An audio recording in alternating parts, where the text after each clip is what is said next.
Okay. YouTube. Getting the streaming stuff working again. Technical issues. Hopefully this is working. How's it going, everyone? How's it going? All right, make sure my headphones fit. All right.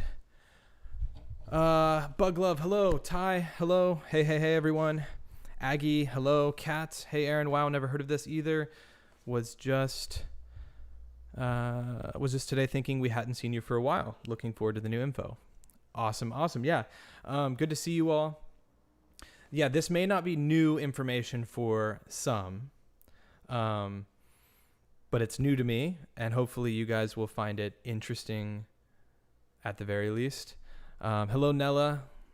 Lene, hello. I know Lene mentioned being here for a little bit and then coming back to watch the replay later. So, Lene, if you're watching the replay, hello. Vanessa, hello. Bug Love, of course. Victoria, hello, Victoria. Sam, hi, Aaron. Haven't got to catch a live since the Epic fundraiser. First time I've heard about a 911 call. Save me a seat. Well, hello, Sam. Thank you guys for joining. Be sure to gently tap the like button, either with your finger, if you're on a touchscreen or a tablet, or with your mouse. It helps get the stream out there to more people. Helps people find the channel. It helps notify people who are subscribed to the channel, so they can jump in on this live stream and enjoy it with us. Drama Free, hello. TD, of course, hello. Blue Moon, hello. Help is on the way.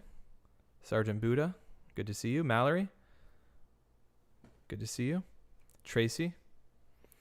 Big shout out real quick to the Tier 2 people, all of the wonderful Tier 2 supporters of the channel. You know who you are. You guys are awesome. Thank you for being here. Thank you for being supporters of the channel. Watching from Cincinnati, Ohio. Oh, very nice. Very nice. Honey Wheels. Good to see you, Honey Wheels. I need to make sure I call you by your full name, Honey Wheels, or else it sounds like I'm saying hello, honey. Good to see you. Alicia, good to see you as well. Happy Sunday. Thank you to the mods for popping by. It sounds like a little bit later, Alex, or Alexa, if I don't say it too loudly, will be joining us. Judy, I did see the email about your mug. I sent you a tweet back because I think I got a tweet from you. I sent you a tweet, I think, this morning or yesterday. So check your Twitter DMs, Judy. Desire of the Heart, thank you so much. Cindy Stevens, good to see you. Happy Memorial Weekend to you. Also, Paige in DC. Good to see you. Beautiful wife just got back from DC. So, hello from Michigan. Hey, Amy. We're going to keep saying hey to people as they join in. And then in a couple of minutes, we're going to get into what we're talking about today. There's kind of a mix of subjects. So obviously, I'm talking about this 911 call. That's the first thing that we're going to get into. After that, we're going to go through the 5 Amber Alerts that have been issued in the state of Tennessee. There are 5 active Amber Alerts, and I think 2 or 3 endangered children alerts. So we're going to go through each of those, and we're going to look at the locations based on, compared to where Summer Wells was last seen on 110 Ben Hill. Obviously, there's probably no correlation on some of these because some of these kids have been missing since 2011, things like that. So, but I wanted to go through those, and it's always good to just get more information out there. So we're going to go through each of those people, and then we're going to go through some things that to me are a little bit suspicious with, and I'll just say it first and foremost, nothing that I say on this channel should be taken as fact. It is just my opinion, but just my suspicions that I have currently with Jody Sue, the former neighbor who lived across the street from the Wells. Judy, also, I did hear that Jose has passed away. I guess before we get into anything, that is the first thing we should mention, is that Jose Roman allegedly has passed. Now, the first thing that I want to touch on is the fact that, and I'm not going to say his full name. I'll never say his full name. You guys know who he is. If you follow this story at all, you see his name right there. I'm not even going to say his 3 letters that everyone knows him by. Look, you either follow this guy and you enjoy what he puts out, or you don't. I have never been a fan of this guy. Yes, he has put out some content that I have personally looked through and found interesting. Amy says it's not allegedly. It's definitely confirmed. I just like to say allegedly as well, because I haven't talked to anybody, Amy, that has confirmed it to me.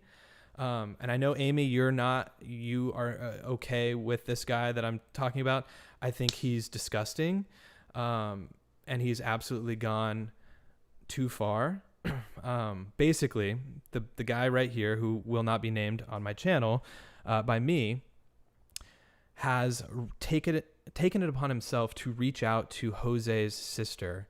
It is roughly around the time, May 25th, it was discovered that Jose Roman passed away. The first person that I saw talking about it was Justin, or from Justice for All YouTube channel.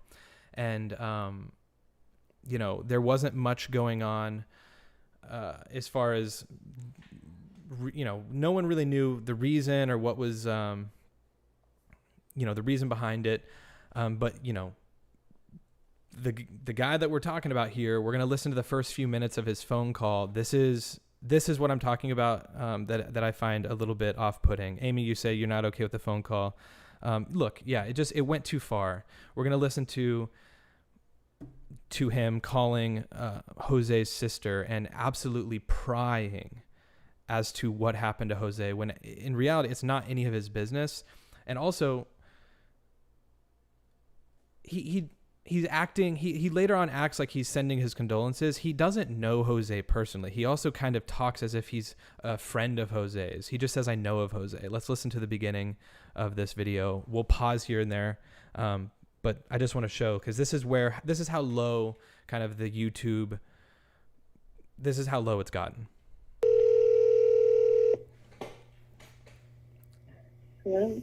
Hello. I knew of Jose. What happened to Jose? I'm just going to pause it there. This guy calls Jose's sister, immediately says, I knew of Jose. What happened to Jose? He doesn't say, hi, I know of Jose. First of all, I'm just so sorry to hear, just keep listening. But it's so uncalled for. Lovely jubbly. Is he okay? I'm sorry, who's calling? I've known of... I'm sorry, who's calling? Doesn't even address himself. Hi, my name is blah, blah, blah. I know of Jose. I'm like... Jose, I heard he passed away. Is everything okay? Jose Roman. Yep, but may I ask who's calling? Yeah, this... Once again, may I ask who's calling? He doesn't even address himself.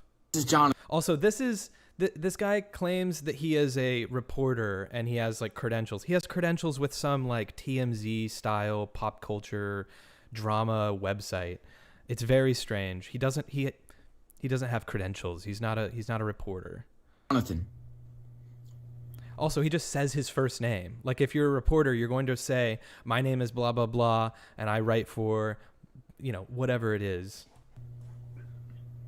What happened? Is everything okay? I've known of Jose. Yeah, he passed away on Sunday. Oh my God, what happened? Once again, not, oh my God, I'm so sorry to hear that.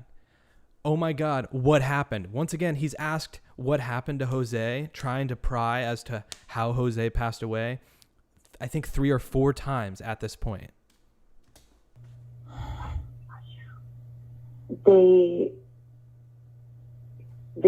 They found him like across the country. Across the country?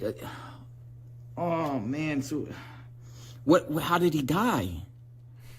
Once again, he still has not said, oh, I'm so sorry to hear that. He's just like, he's acting.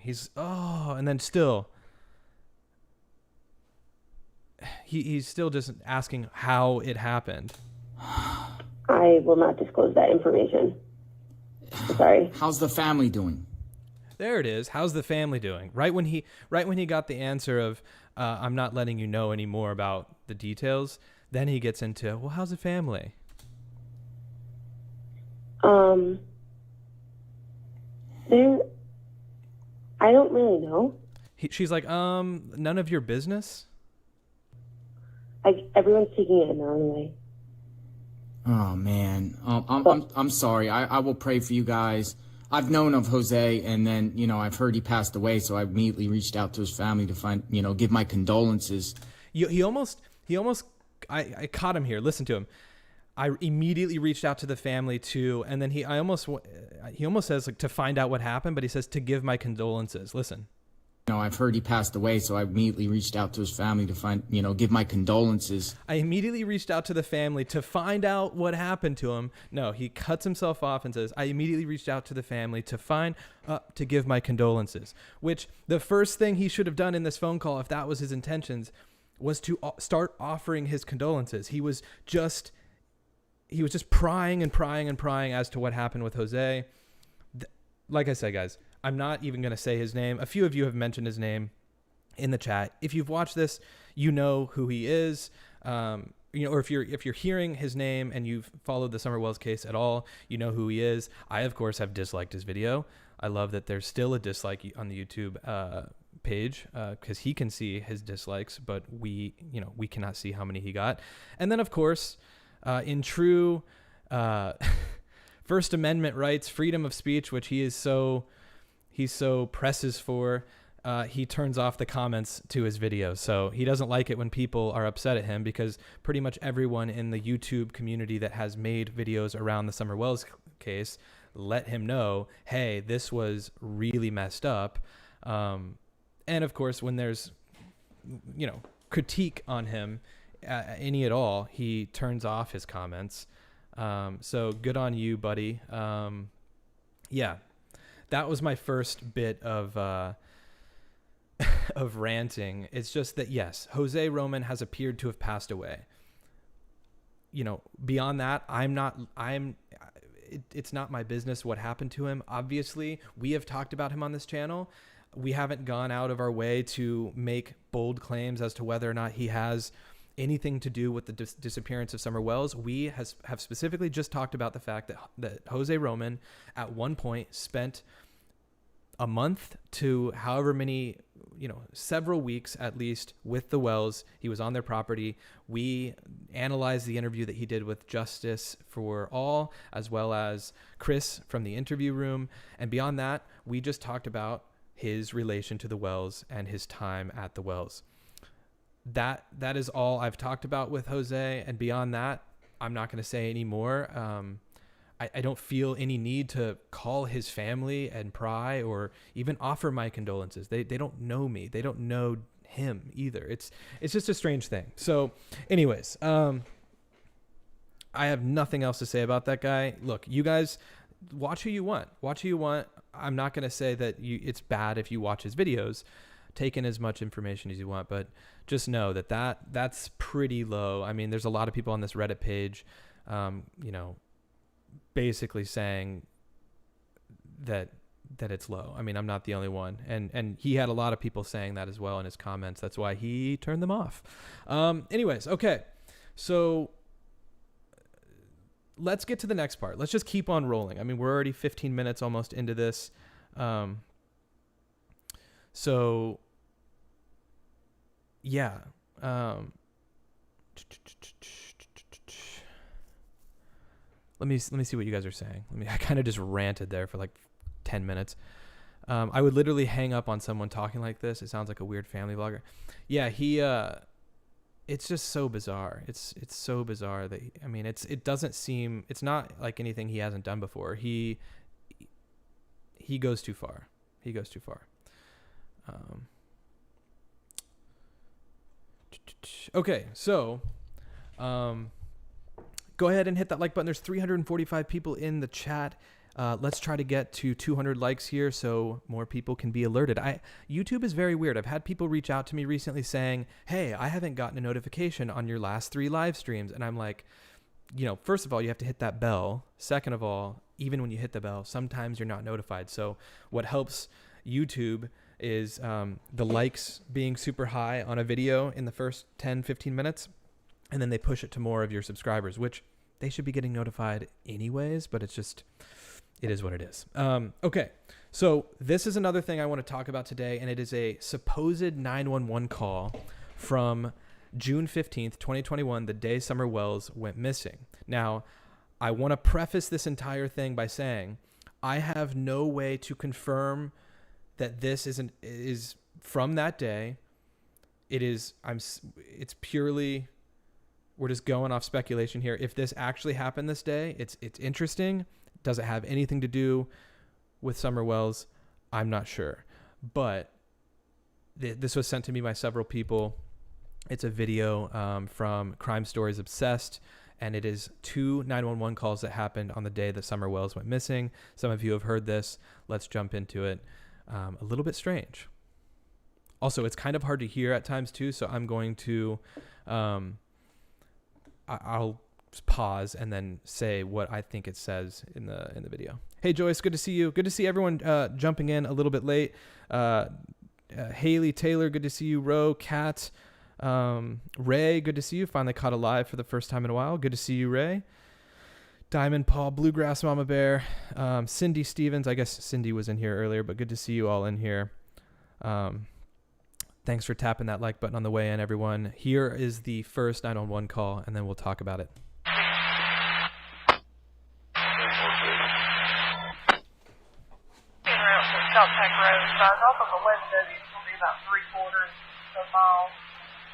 So that, I can't really make out what she's saying there. I think she said something like 3/4 of a mile or something like that. But this is what is able to be made out from this video. Shot tag. There's a maroon truck appears to be abandoned, partially in the roadway. Okay, did anyone catch that? Let's play it again. Shot tag road starts off of 11W. It's going to be about 3/4 of a mile. Down shot tag. There's a maroon truck appears to be abandoned, partially in the roadway. The person on this call says, there appears to be a maroon truck. A maroon truck appears to be abandoned partially on the roadway. Now, if you remember from the beginning part of when Summer Wells went missing, there was this maroon truck that was always attached to her being missing, whether it was on the flyers or just being talked about. I want to know, as someone who talks about the Summer Wells case fairly often, has the maroon truck ever been ruled out by law enforcement? Several people, I think maybe a couple months into covering the Summer Wells stuff, they were telling me like the maroon truck isn't a big deal. They've cleared that. And then I remember, I feel like more people now are talking about the maroon truck here and there. And I'm like, wait, did they not clear the maroon truck? Are they not interested in that? Is that even part of... Yeah, I don't know. Oh, Laura says, maroon truck. Someone called in on the lab about having a confrontation with someone in the maroon truck. I wonder if that was the Scott E. Skulls guy. Because and I can pull his video up, he was almost like run off the road by someone with a maroon truck. Anyways, continuing on, let's listen to that one more time, but listen to this. Something about a maroon truck. And this is on, supposedly, like I said, on June 15th, the day Summer Wells went missing. A little bit strange. Abandoned maroon truck in the middle of the road. It's going to be about 3/4 of a mile. Down shot tag. There's a maroon truck appears to be abandoned, partially in the roadway. A maroon truck that appears to be abandoned partially in the roadway. Kira says they never found anything, so they felt it wasn't a big deal. I mean, it was Scott E. Skulls. Thank you, Amy. I appreciate that. Like, why was it? It was attached at the beginning, though. So did they just, like, what made them rule it out if it wasn't a big deal? That's weird to me. I mean, it's a little bit weird. It may just be, I don't know. I may just be reading into it a bit more. Haley says, remember you thought it was a container, but it could be a truck you are seeing, a Ford truck. Yeah, I had heard like a Toyota, which I know this is Scott E. Skulls that I was telling you guys about. This is the truck. It's a Toyota, gosh, I don't even know. Toyota Tacoma or something, I don't know. Red Tacoma Pass By. This is the one he saw when he was out in the Beach Creek area, and it almost ran him off the road. I thought it was a Toyota. I personally, look, I've said this a lot. I don't buy that this is a truck at all. Guys, this looks like a red plastic tote. I talked about this in the video, my previous video from about a week ago now. That video got like 20,000 views. A lot of people are really dead set on this either being a truck or a plastic tote. It's like 50-50. People are like, there's no way that this is a truck. I personally, I don't see it at all. I don't think that this looks like a truck at all. Now, this is just a still image. We're going back in time now talking about the tote, but it's still important. The video, you know, that may be a different story, because in the video, if you scrub through the video, the tote doesn't, here, hold on. We talked about this last time, but for those who weren't here, okay, so the photos all have what looks like a red tote, okay? So like one of these. We'll briefly go over this for those who weren't here. Doesn't that look like a red plastic tote? But then the video is separate, and that was what we talked about. This right here looks very different. I mean, look at this. This looks like a red tote to me. The video, it doesn't look like that at all. Right up here, it's like out of focus. This could be a red truck in the video. I don't deny that. I think it looks it looks so much different than the red tote. And then I went through, and if you guys weren't seeing if you didn't see my last video or my last live stream, I talked about this is the video on the left, okay? Look at the way her hand does not overlap her hoodie. Or sorry, it gets very close to touching her hoodie. On the right, this is the photo, and her hand is not next to the hoodie. There's a bigger gap. And then the video, like I said, doesn't look like the same red tote. The photos all look like the red tote. And I went through and confirmed that there wasn't a single screenshot you could have taken from the video that matched the photo with her hand further away from her hoodie. So if you haven't seen that, it's my previous video. I break it down a little bit more and kind of go more into detail on that. But I'm weirded out as to why they were taking multiple videos and photos of Summer on that day. So Mrs. Hippie Mysteries, you just missed the first 911 call. We're about to play the second one real quick. I might as well play the first one more for you. And they basically just talk about a red truck being abandoned. This is a 911 call that happened from the day that Summer Wells went missing, supposedly. 3/4 of a mile down Shoutouts. There's a maroon truck appears to be abandoned, partially in the roadway. There appears to be a maroon truck abandoned in the roadway. Now, these videos that are playing along with it right here is just general driving video. They have nothing to do with the 911 call, okay? Now, the second 911 call is a little bit more, I don't know if it's a little more interesting, but it's a little bit odd. So let's listen to that one.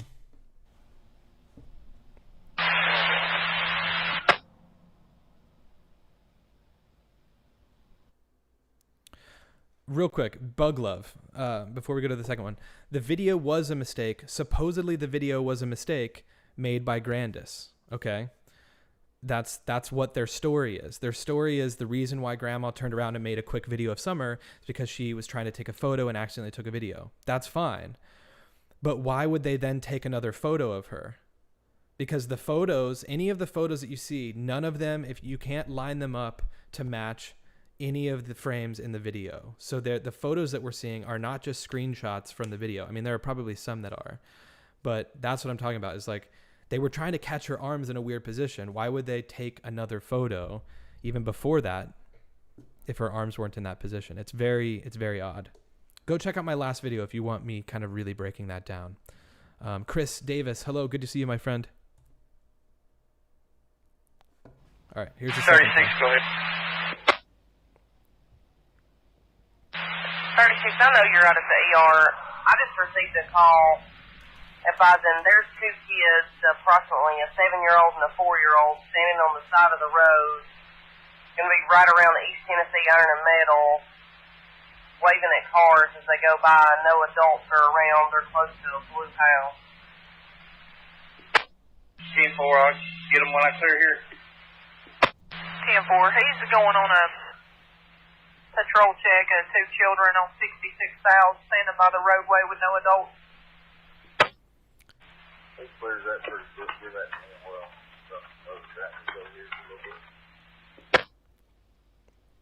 So that's the second call. Now that one's a little bit, it's the first one's very weird because the ties to the red or the maroon truck, okay? The ties that, initially when Summer Wells went missing, there was suspicion or interest around a possible red truck that was near 110 Ben Hill Road. This one, that I think the first one is possibly more interesting, but because of the red or the maroon truck thing. The two people the two people on the side of the road, I think could just be a coincidence, but them talking about it says, I just received a call, approximately a 7-year-old and a 4-year-old standing on the side of the road around East Tennessee Iron and Metal, waving at cars going by. 7-year-old and a 4-year-old. Summer Wells at the time was 5. Crispy Treat says this wasn't anywhere near Summer's house. I think, look, I bet that they would probably be able to clear this up very easily. And I would love to know if this was just and I'm sure it was just some kids throwing rocks at cars.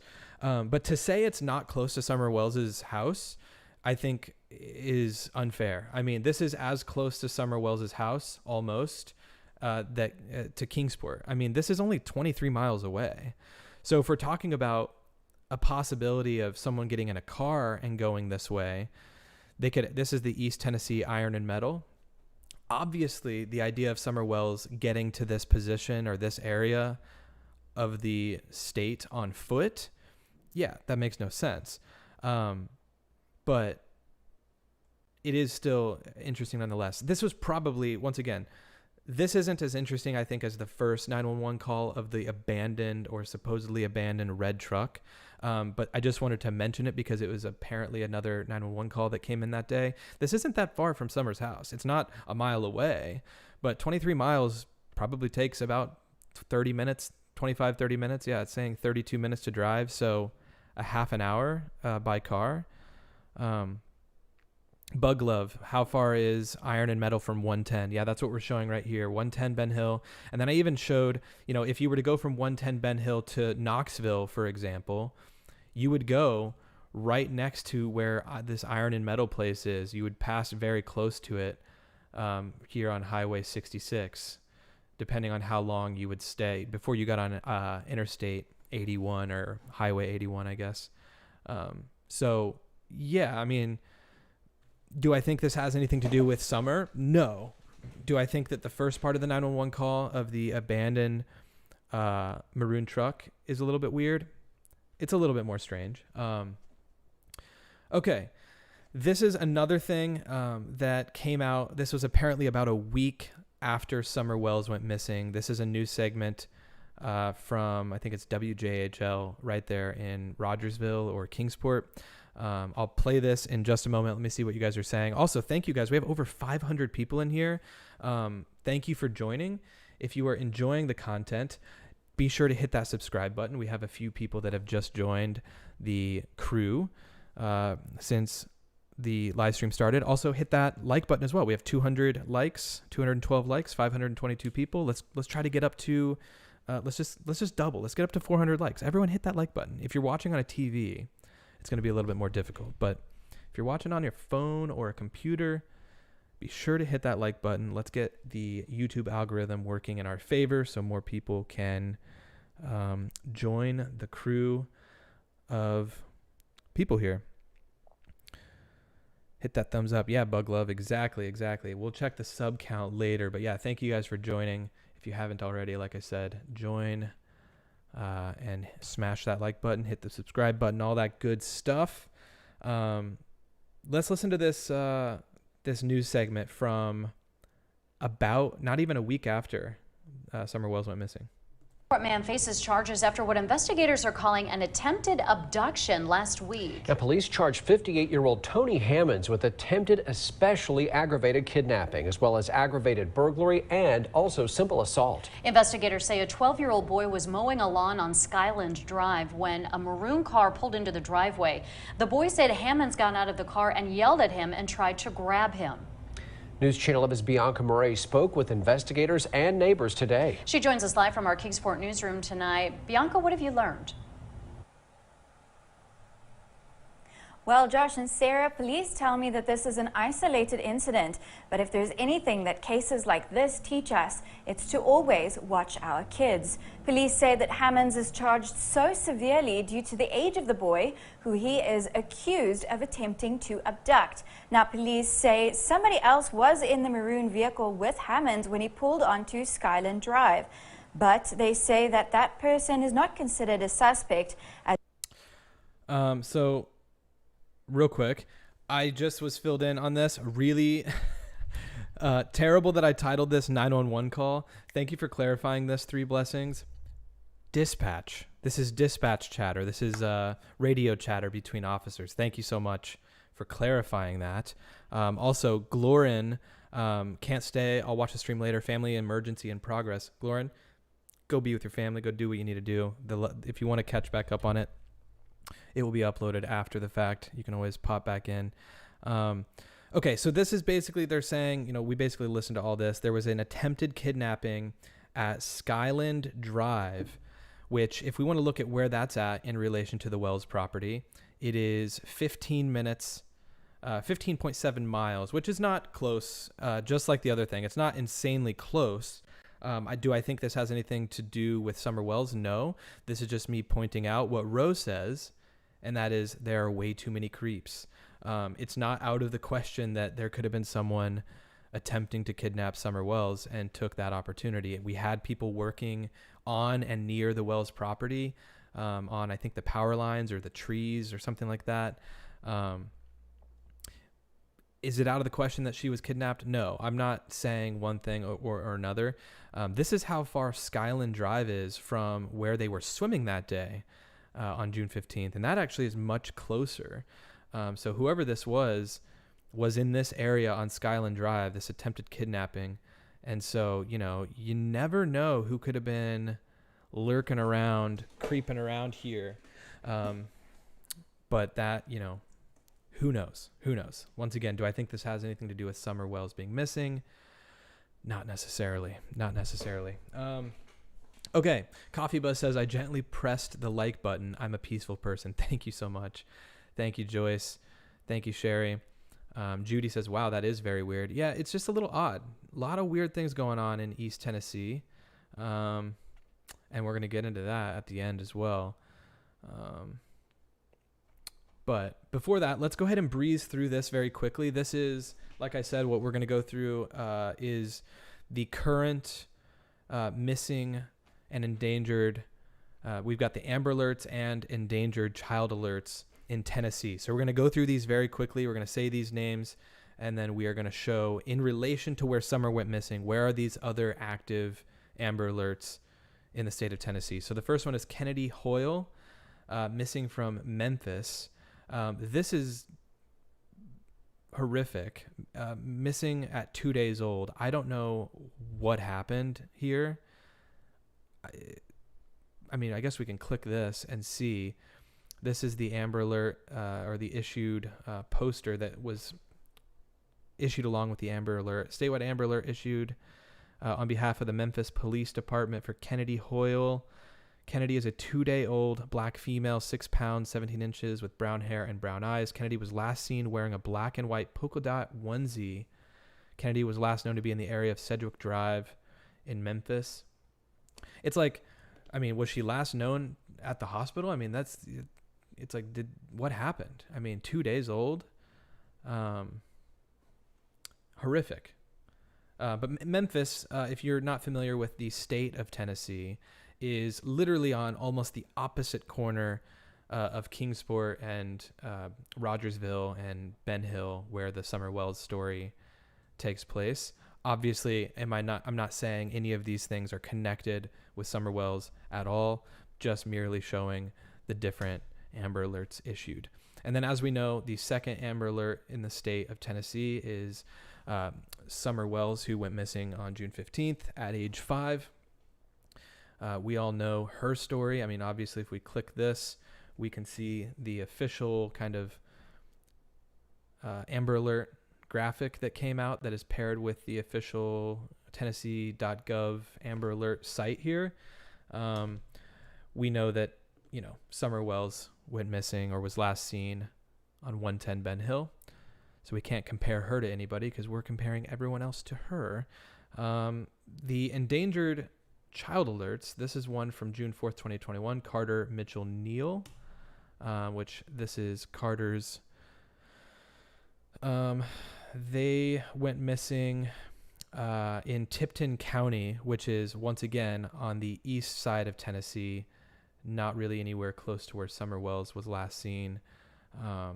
Eva Alejandra Lopez is the other endangered child alert that has been issued from 2015, September 22nd, 2015.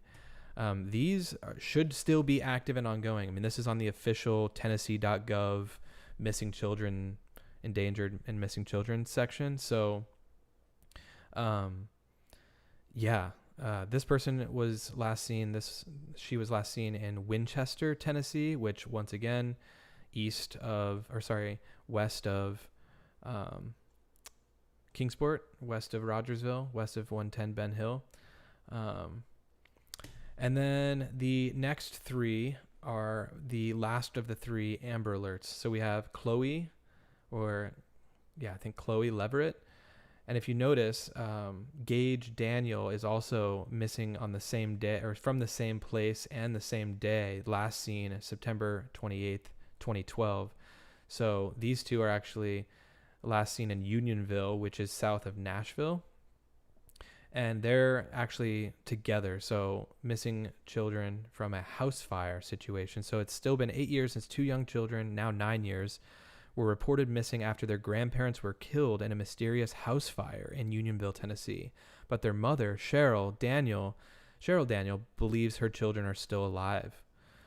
I don't know the whole story on that. That I kind of want to look into a bit more, because that is a very interesting, tragic story. Like, what went on there? How did that happen? Someone joined also and said something. Yeah, crispy treat. Thank you for clarifying. Someone joined. I can't remember. Boy Mom says 911 call ? Yeah, we already went through the dispatch call. I should probably retitle this. I'll retitle this after on the re-upload. I don't want to mess up the stream. It was a dispatch call, a supposed dispatch call from June 10th or June 15th, 2021, when Summer went missing. So my apologies on that. That was Gage and Chloe. And then another super sad one. We have a 4-month-old Zaylee Grace Frayer, who went missing in 2011 at 4 months old in Millersville, which is north of Nashville. So Summer Wells is the only, so that's 5 active Amber Alerts. Those are the only current 5 active Amber Alerts in the state of Tennessee, and 2 endangered child alerts. Of all 5 of those, Summer Wells is the only, or 7 including the endangered. Summer is the only one east of like the Knoxville area. Everyone else is like west of Knoxville. Not that that's substantial at all, but when you look at the map, each of these people are, the only other close one would be Winchester, and they're way down low. Tipton's way east or way west of Summer. She's way over on the east side of Tennessee. Once again, not that doesn't matter. That's not many. Yeah, it's not actually that many. I mean, that goes to show that there are a lot more missing children that don't get Amber Alerts. And there's a whole thing. We talked about that at one point. You need to have, I think, a car or some reason. There needs to be a very specific reason to get an actual Amber Alert. I don't remember the exact qualifications for an Amber Alert, but they're definitely rare. Okay, sorry if I just slurped in your ear. Okay. Tennessee is a huge state with 95 counties. Yeah, I mean, it's big. There are definitely more missing people, though, Amy. I mean, how many missing people in Tennessee? Hey, Alexa, good to see you. I almost triggered my Alexa. How many missing people in Tennessee? Missing children, I'll just say that. Also, almost 600 people in here right now. Everyone, hit that like button, you guys. Hit that like button. There are around 400 to 600 people that go missing each month, according to TBI spokesperson Josh Devine. The majority of those are considered runaways or parental abductions with no suspect threat to or danger to the child. So yeah, that's the thing. You can't give Amber Alerts out like it's candy on Halloween when, and I don't know how accurate these numbers are, but it's like when you've got situations that are clearly just disputes within a family or runaways, whatever it may be, there has to be real reason that that child's like in serious danger. And then, like I said, there's other qualifications that you need to meet to actually receive an Amber Alert. But yeah, that's a lot. Cotton Farmer, did the 7 and 4-year-old found waving at cars, where are their Amber Alerts to? Those kids went missing. That's the thing, Cotton. I'm not sure. I just simply am playing that dispatch call. I have no clue whether or not those kids have been reported missing in any way, if there's Amber Alerts attached to them. They were likely just kids that were throwing rocks on cars, at cars.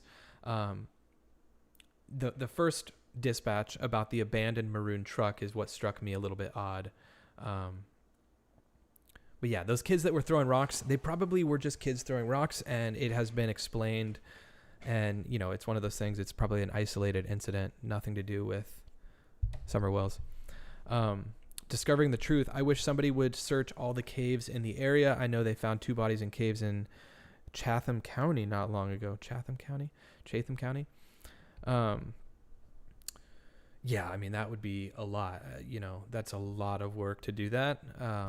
My big thing is, I had this question. Who on Ben Hill Road, on Beach Creek Road, who has actually had their entire property searched? Has there been anyone that has said that they don't want their property searched, even if it's not directly next to the wells? Is there anyone that denied that? And I'm sure that, that wouldn't necessarily be made public. But it makes me wonder if anyone's denied access to their property. I would hope not. I doubt it. But at the same time, you never know. Okay. Thank you guys for hitting the 300 like mark. We are at 300 like, almost 600 people in the chat. Thank you guys for joining me.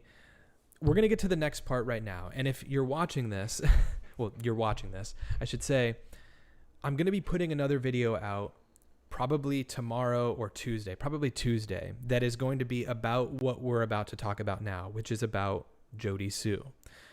Those of you who see that video pop up in 2 days, if you're seeing it come up, don't feel the need to watch that video. Definitely open it up, tap the like button on it, help other people see it.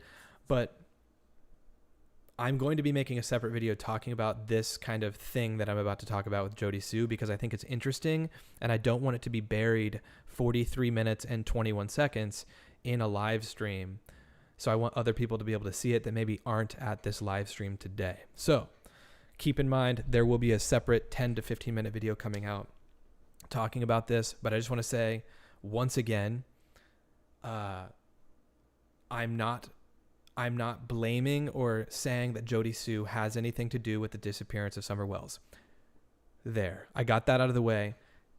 And here's my big however. However, I need a bigger however.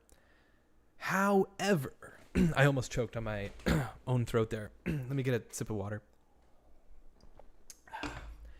However, I think she's incredibly suspicious. She is, I'll first off say, she's a walking contradiction, and I'll point that out in a moment. She has made so many videos about Summer Wells. It's unbelievable. I'm going to tell you guys here shortly just how much she has talked since Summer Wells went missing, and that alone is incredibly suspicious to me. So, first of all, let's listen to this little excerpt from Michelle After Dark's video from this morning. Carol Brown, good to see you. Hello. Thanks for popping in, Carol.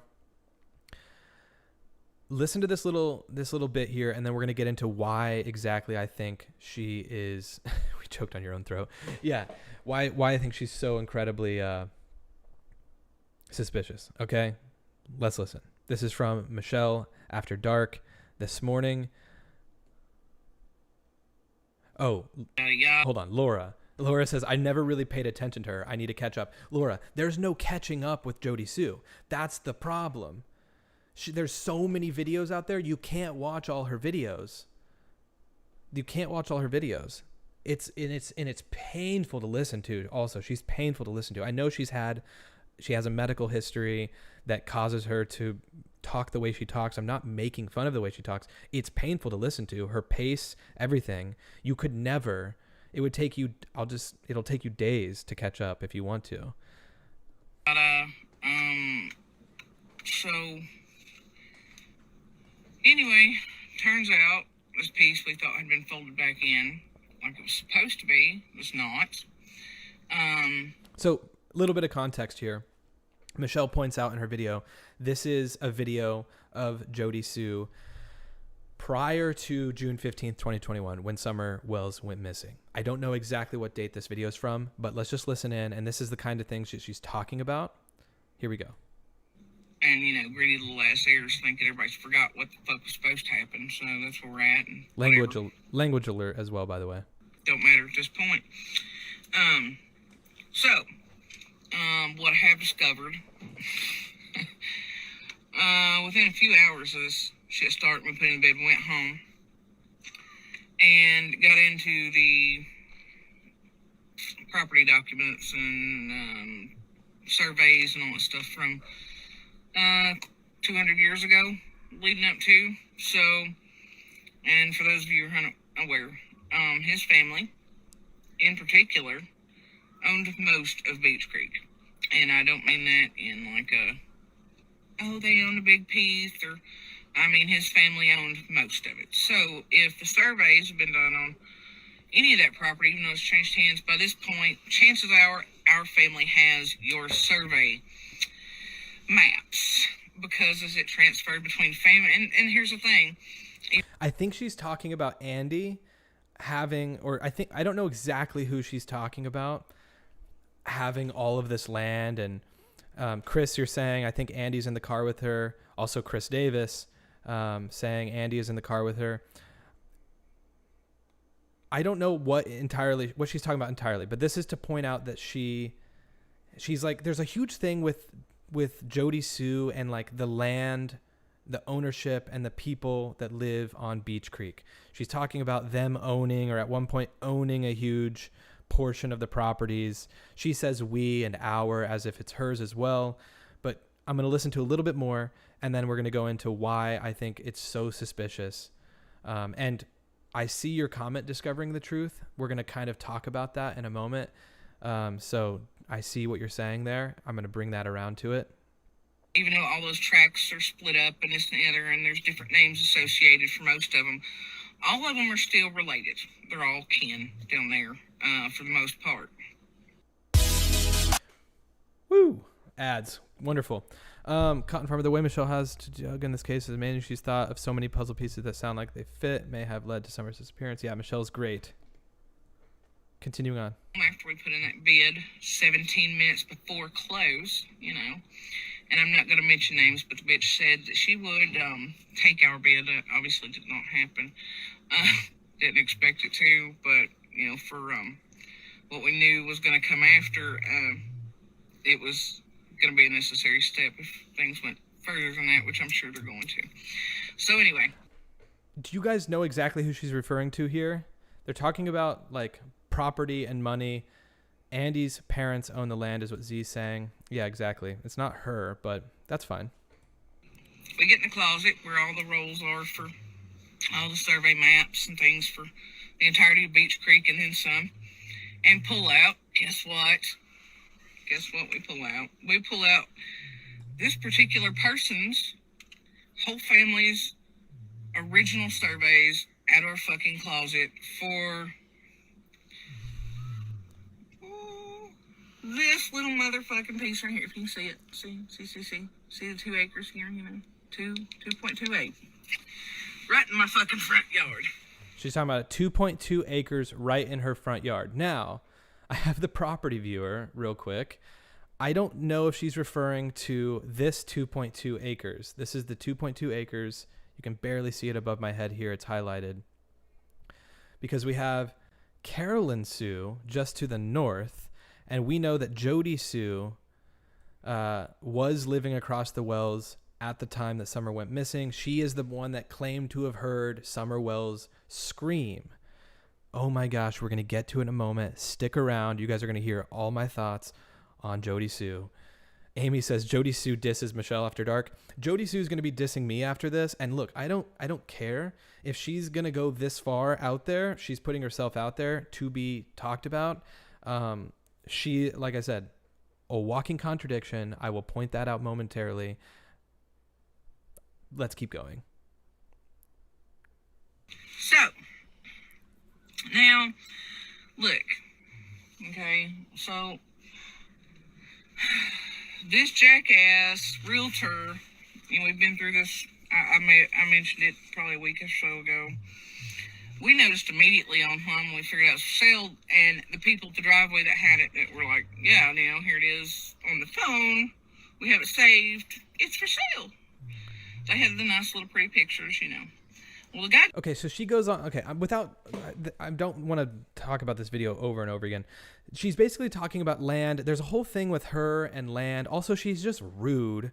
She's like talking about this, realtor, calling them a jackass, all these things. I just, I don't know a lot of people personally like this, but I know there are a lot of people like this that just are unpleasant people. And she seems unpleasant to me. She just seems terrible to work with. I bet she's awful to work with as someone being, she's a realtor, or being a realtor. I would hate to work with Jody Sue because you can just tell the kind of person she is. Calling people jackasses and stuff. It's come on, that people can see this stuff. Okay. 744 people in here. Oh my goodness, you guys. All of a sudden we have a ton of people in here. Hit that like button. We almost have 400 likes. Keep smashing the like button. Let's get past the YouTube algorithm. Thank you guys so much. This is the part that's suspicious to me. Okay. Let me just go ahead and start scrolling. This is Jody Sue Brown's Facebook page. Okay. These are all videos. Now, if we stop at any of the videos, you can see up here, 59 minutes, 33 minutes, 56 minutes, 42 minutes. There are some that are 4 minutes and 3 minutes. And, this one's 2 hours and 7 minutes. There are some that are 6 minutes. But the majority are well over 20 to 30 minutes. There's a string of them here that are 10 to 15. But if you just keep scrolling and scrolling and scrolling, finally, we're at the bottom. Okay, this like I said, Jody Sue Brown's Facebook page. Now,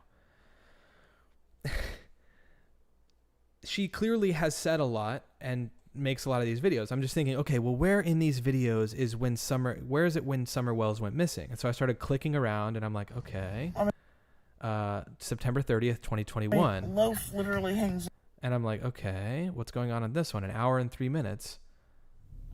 Okay. November 2021. Okay, I need to go back. So I need to go back further, I guess.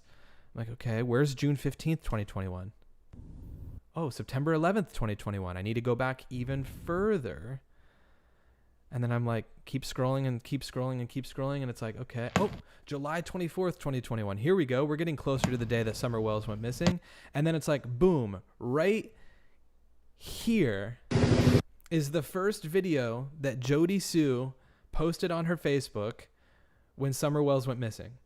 She titled the video, or she put a caption that says, "We have been looking all day. Please help share any pictures or articles about Summer that you see on the news, and please keep your eyes open for her."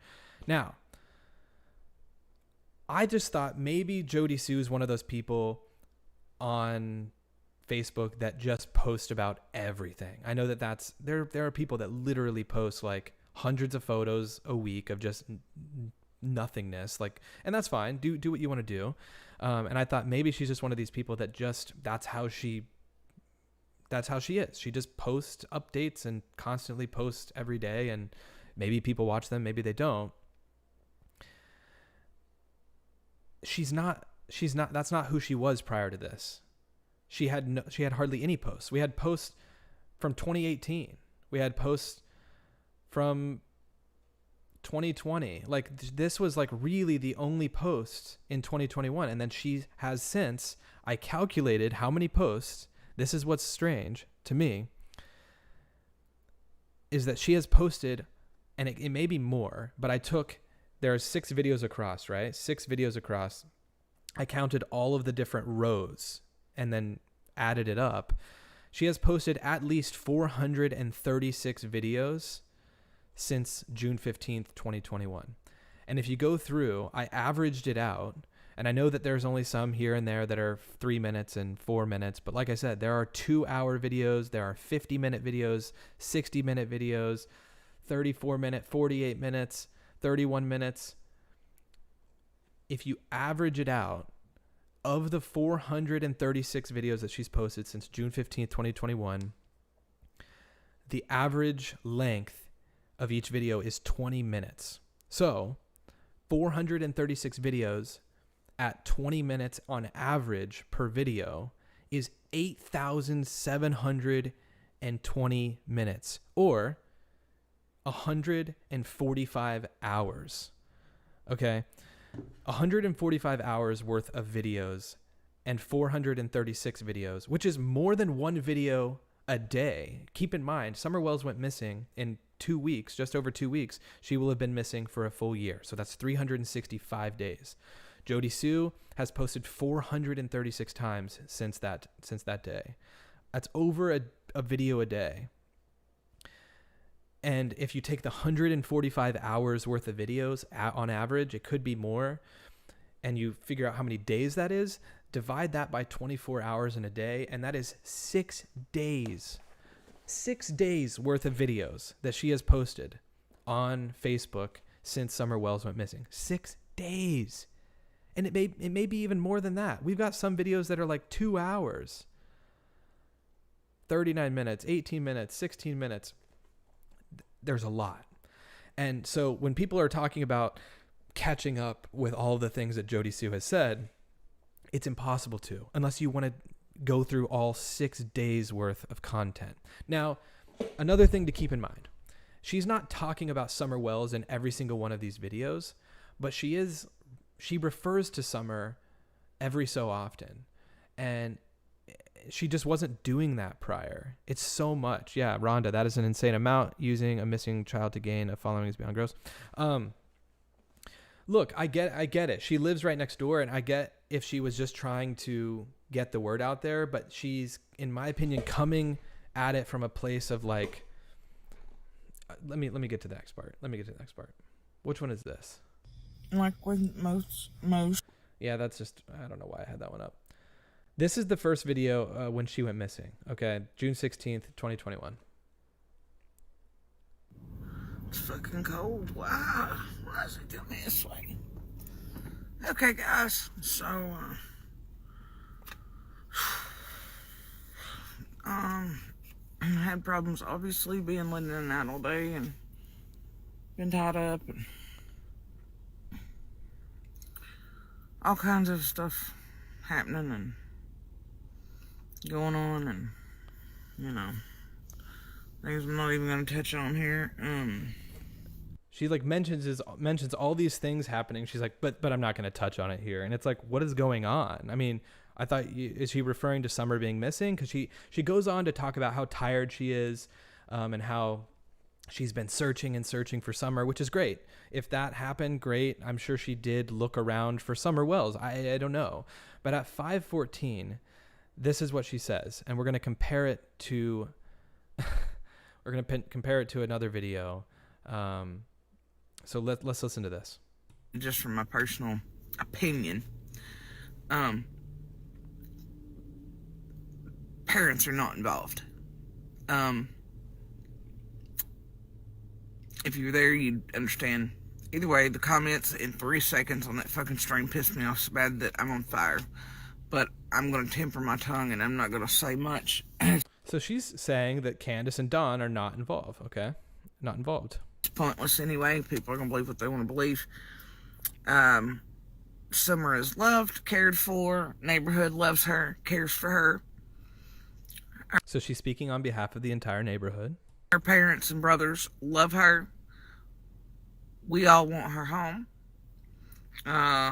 Feels a little empty without hearing her little giggles today. Feels a little empty without hearing her giggles.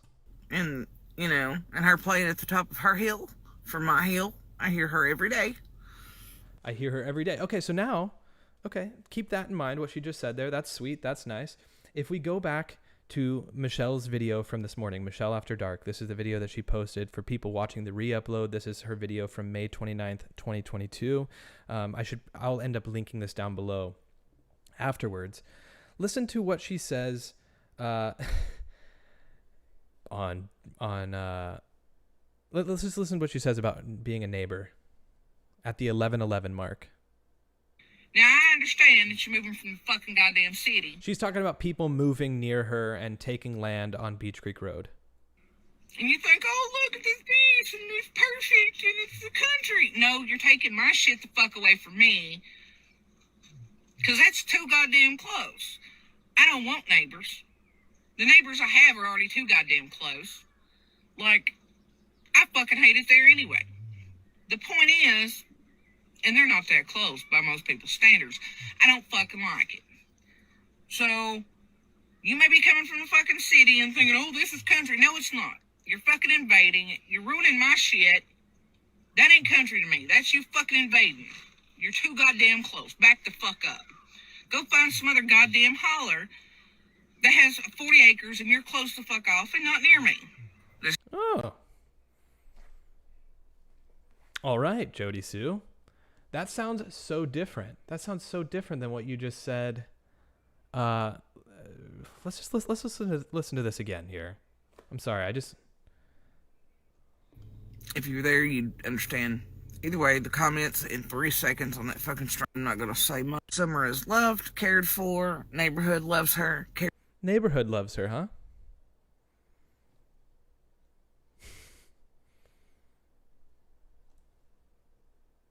Away from me. Because that's too goddamn close. Oh. I don't want neighbors. Neighborhood loves her, though, huh? The neighbors I have are already too goddamn close. Like, Cares for her. I fucking... Her parents and brothers love her. We all want her home. You want her home? hate it there anyway. The point is, and they're not that close by most people's standards, I don't fucking like it. So she's a walking contradiction, clearly. And keep in mind, this Jody Sue that we're seeing here is all prior to June 15th, 2021. Now, where did she post this? Because if you look on her Facebook, which we just went through and I showed you all of these different videos, there's not a single video of her prior to June 15th, which we know is right here, her video from June 16th. There's not a single video that's posted that has her in this blue shirt, in this blue sweater or shirt here. So did she delete that video? Because she clearly is like, she's really not coming across super nice. I don't know. It's very, very strange. And it's just like she's acting like the neighborhood misses you, Summer. The neighborhood, they want you back. Oh, I love hearing your voice. And she literally, I was reading something. She, Discovering the Truth said JS made a video talking about how she hates kids. And if one steps foot on her property, she'll kill that kid.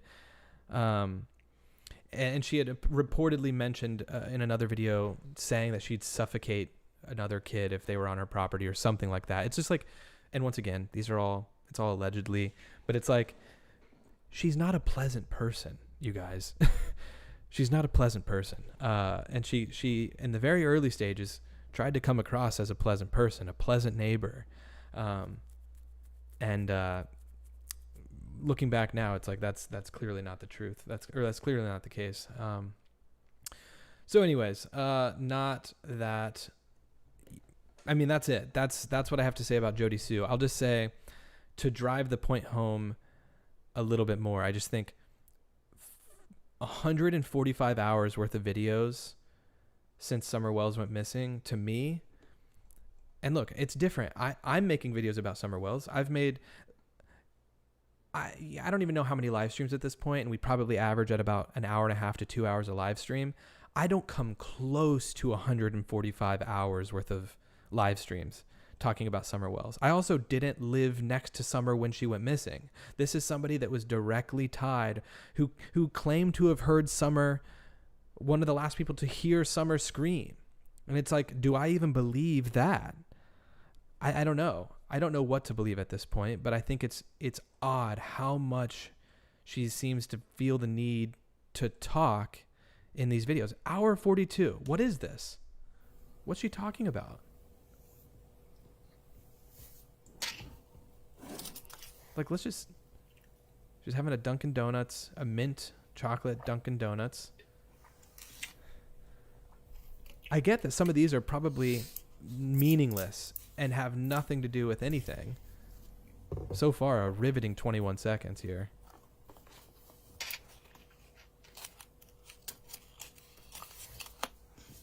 Did she just grab a cigarette?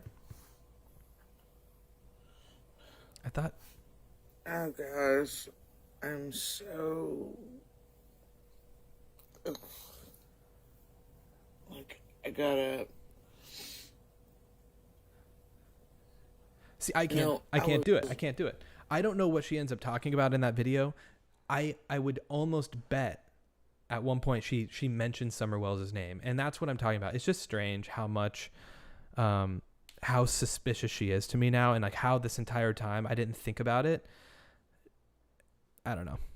She's got all this hatred towards neighbors and, disputes over land and all these different things on Beach Creek Road.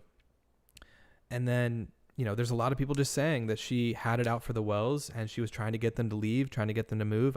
I don't know. Anyways, let me just see what you guys are saying. What should I do? Should I open up the phone lines? We have 826 people in here. What the heck? Do you guys want me to open up the phone lines? Anyone want to call in? Let me know. What's everyone saying? I just think it's suspicious. That's all. I don't know what else to say beyond that. So yeah, if you guys see my video that comes out in the next couple days, just know it's kind of a condensed version of what we just talked about. There's no need for you to watch it again. But Desire of Heart says, this case will never be solved, sadly. Ooh. Kitty, the trick is 1.5 speed. I don't even know if I'd watch her at 1.5. I'd rather watch paint dry. I tried to be kind and supportive to her and somehow got blocked. Ooh, sunshine. Yikes. All right, Lovely Jubbly. I'm going to open up the phone lines. If one of the mods that's in here could... I don't know if Alicia's in here or if Alex is still in here. I'm going to open up the Google Voice line. Let me take my pinned comment off here. Oh, there you go. Alex is already on it. Boom. Thank you, Alex. I'm going to pin Alex's message. So the phone line is now open. 305-985-2690 if you would like to call in. It's a Google Voice number. If you can't get through, keep trying to call, as I am probably on with somebody and there's no line to get in. It's just first come, first serve, or first in line, first to call. Feel free to call. She is watching now this live stream. Sage, I doubt it. If she is, I'd love for her to call in. I'm not saying she has anything to do with the disappearance of Summer Wells. I just think it's odd how much she's talking. And also, real quick, this. Hold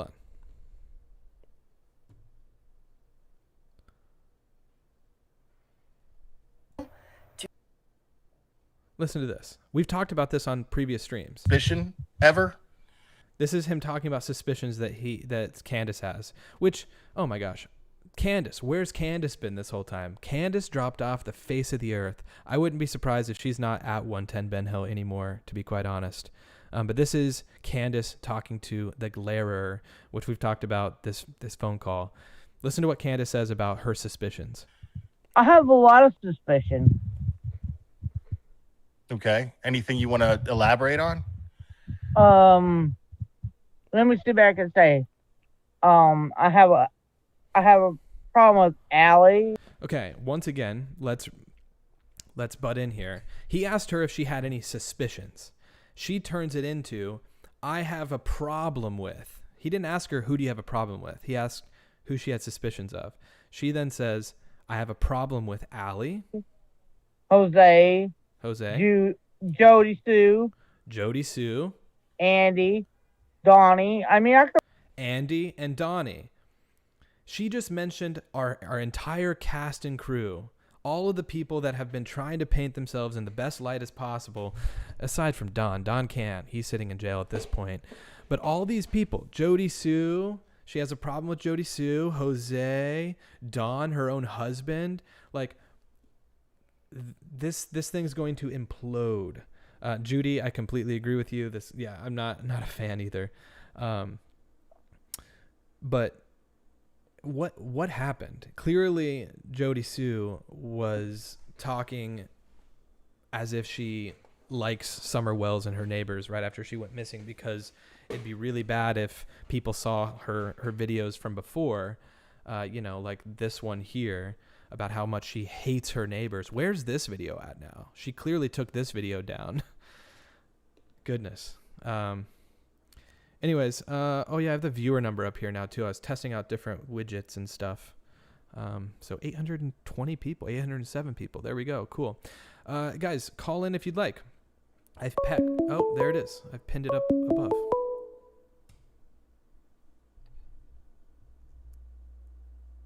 Call from Peggy. To accept, press 1. To send a voicemail, press 2. Hey, how's it going? Thanks for calling. Hi. Hey, I've got a theory. It's just my theory. I'd love to hear it. It's my opinion. Okay. So, we all know that Candace left twice that day, right? Reportedly, yeah. Because she apparently went for a run as well. Yeah. Well, okay, so I think the second time that she left, she met up with Dawn, who then in turn met up with Jody Sue's boyfriend, and Dawn and the boyfriend went and buried Summer. That's what I think. Someone emailed me that exact theory almost word for word, and it was something along those lines. I don't know if they said Andy, but they said somebody met with Dawn, like, because there is this weird thing about the amount of time that actually passed from when they got home and then when she actually called 911. And then we had Grandis coming out saying, oh, they did laundry, they took a nap, all these other things besides just planting flowers. And, it makes me wonder, like, was this scream that Jody Sue heard, was that a planted thing to make Summer alive and on the hill at that specific time? And then, prior to that, if your theory's right about Andy and Dawn, maybe that something like that did happen. Prior to that. The reason I said it was Andy is because Jody Sue said that Andy and Dawn got home at the exact same time. Oh, okay. Interesting. Yeah. Yeah. So, and then that's kind of why I said that. Yeah. There's rumors that he owed Andy money for drugs and stuff like that as well. And Marlena actually just said, I think Don sold Summer because he owed Andy money. I don't know. And once again, we talk just from a purely speculative standpoint. We're not, by no means, you are not claiming that happened. It's just your theory, you said. But I don't know if you heard the other day with Chris, the interview room, talking about Don claiming to have been at places where children were sold. He said that on a phone call. I mean, he said he's been at places. It's like those kinds of people you don't just find yourself at a place where children are being sold like that. You're a certain type of person. So we can't rule these things out. I mean, it sounds like he's not around the right people. So right. I don't know. Right. Well, now, so when they went to California, I think Grandma was supposed to have gone with them, but she didn't. So that left an extra plane ticket. I think their manager. Oh, yeah. Tim Mullins. Yes. Didn't Tim Mullins go out there with them? You know, I don't know. I believe he did. Okay. I believe he did. Hmm. And so, how much is Tim Mullins into the SA scene, you know? Yeah, or I don't know enough about that guy. The trafficking. Yeah. Yeah. So maybe that's why Dawn said that. Right. People were sending me stuff about Tim Mullins, like selling shirts with selling something with Summer's name or a face on it for like $200 on the internet. And I don't know if there's any truth behind that, but I've heard just nothing but weird things about this Tim Mullins guy. And so, yeah, I have no clue about that guy. I really haven't looked much into it, which could be a problem because usually the answers are in the places that you're not looking, but yeah, that's a strange thing to have a media manager amongst all this. Well, yeah. And I just, when I found out that Tim Mullins went, I thought, well, why did he go? And then for Dawn to say that, I kind of just put two and two together, and I thought, I wonder what the chances are. Yeah. So. Interesting. Well, thank you for your theory and your input. Is there anything else that you want to add, or is I was just calling you to tell you my theory, and I hope that this gets solved soon. Coming up on a year. Soon. Yeah, it's. I know. You and a lot of people agree. And at what point do we say it's a cold case? You know? Yeah. I don't know. I think it goes cold when people stop talking about it. In a hurry. Oh, yeah.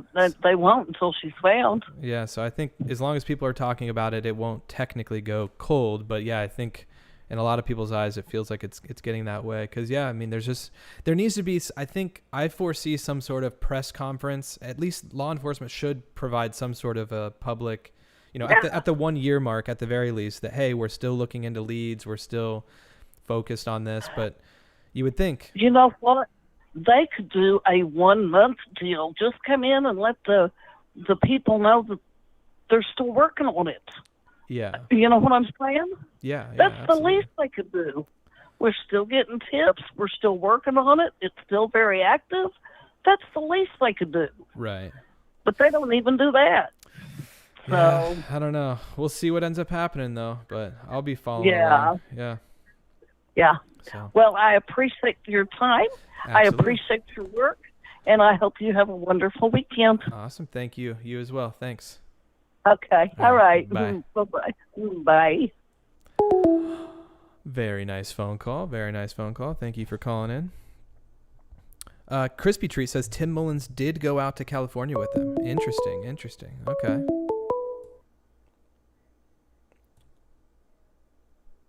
Call from Amy. We got Amy. To accept, press 1. To send a voicemail. Oh. What happened? Did Amy hang up? What happened? Okay. Amy, if you just tried calling through, maybe try calling again. I don't know what happened there. Guys, 838 people. We just hit 500 likes. Thank you guys so much. I also missed a super chat or a super sticker up here. Lady May. All right, let's answer Amy's call properly here. Call from Amy. To accept, press 1. Hey, Amy. Thanks for calling. I am sorry. I thought the phone wouldn't go through. It was weird. I had to hang up and redial. Oh, you're good. It was me because something happened with my phone. My phone glitched out. So I think that Jody Sue is just a distraction. She just wants attention. She's trying to make money off of this whole thing. And I think she's just a drama, and she wants attention, because, like a lot of these other people involved in the case. Mm-hmm. And my theory is that I think that they took Summer and put her in a tote and wrapped it all up and buried it. Mm. That's what I think. Mm-hmm. I think that something's because the tote must not be. You can't smell through the tote, and that's probably why the dogs can't smell her. I think they might have sealed it up. I really think that's why they can't find her, because they put it somewhere. Just look at the boy in that suitcase they found in in Indiana, that whole case. I don't know if you're aware of that, but I do think they must have put her in something like that. I don't think they put her in an exposed grave or, where her body's not in some type of a compartment of some sort. And I really think that they put her in something and sealed up the case, and they put her in an area that they'll never find her. It's and, it's on their property or beyond? It's like, part of me is just like, why, or have they not done any sort of search on the property? Like, how extensive is the search? Like, I just think that this whole Hawkins is very inept. It's bizarre to me. I keep saying this, and I keep saying this, that if they don't have the funds, they need to ask the state for money. And this is one of the reasons why I'm really not into county governments. I think that there's as I said on the comments, there's 95 counties in Tennessee. That's like 95 separate little countries or governments that you really can't get a standard of conduct or a way of going about certain investigations or things like this that are going on. And I just don't understand why the governor hasn't stepped in and said anything. The attorney general hasn't said anything. Yeah. If they and the fact is that there was this creator that called CPS and stated that they couldn't even talk about the case, and that because there's probably like a gag order, so there probably means that there's still that they were saying that that it's still under investigation with these boys. So they may be ready to do some legal stuff now. I hope. Maybe I mean, it's just it's bizarre to me that Harmony Montgomery, like day one of the Harmony Montgomery case, they dug up the backyard of the last known house that she was at 2 years prior. They dug it up. They thawed out the yard in the middle of winter, and they dug it up. And it's like, there's so many. I mean, that hill is huge. That's a huge property on 110 Ben Hill Road. And I know they can't dig up the entire 3.5 acres. But it's like, look around. Look under the house. Look around the house. I'm not saying like that. I think that happened, but it's like, come on. Like, how... It's not beyond people to do something like that, and it's... Of course not. I mean, I don't know. It's... But I agree. But I do think she's in some sort of compartment, and that's why she can't. They can't find her, and they can't smell. The dogs can't find her scent, because I heard someone say, like, if her body was really out there in those first few days, the dogs would have found her and taken her body back to them. Yeah. They would have been able to sniff her out and dig something and take her clothing, etc. So none of this makes any sense. And again, I'll say that Jody Sue is a distraction, and that I've sort of changed my opinion of that person with that phone call. No, that's think fair. I mean, that's a terrible thing. Yeah. And I think that person, when I was seeing it, that's like a spectrum-like behavior. That's like someone who doesn't have any social skills or doing the right thing. Like, it's so bizarre. What I've never seen a phone call like that, but it's just really strange what that person did, and it was wrong. Yeah. I don't know what else to say. I don't know what else to say about this case. I know. I hope that one day you can call in and we can talk more about like what happened, right? Like right, and there's other cases too that need to be looked at too. Yeah. But I'll let someone else call and take care. All right. Thank you so much. Bye-bye. We'll talk soon. Yep. See ya, Amy. Bye-bye. Bye. Yeah. Okay. So real quick, Carol Brown, thank you so much for the $20 super sticker or super chat. Great video. Well, thank you, Carol, and I really appreciate that. I see you were commenting on the Tier 2 live stream last night. Glad you were able to watch the re-upload, Carol. Call from Thank you again. Treat. To accept, press 1. To send a voicemail, press 2. Hey, Crispy Treat. How's it going? Hey, how are you? Doing well. Thanks for calling. Well, good. I was wondering, I had thought about one of the boys having something to do with it, and it's odd that they're not all three together, that one of the boys, the one that they had the one where they took most of his items from the search. He's not with the other two. Wait, say that again. Sorry. Heard. The one boy isn't with the other two. The brothers, the brothers. currently? Mm-hmm. Like in CPS? And I wondered... They're not? What's that? Like in or in the custody of Child Protective Services? Yeah. They're separated? Oh, okay. Yeah. Yeah, there's one of them that's not with them. And that could be just a matter of just not having a place for them. But I think that they're supposed to keep all three of them, or there's, or at least they try. But the one, did you happen to see the slip or whatever that came out where they showed like what the police took, and it was like what the police came in and took, from the house. I didn't see that. No.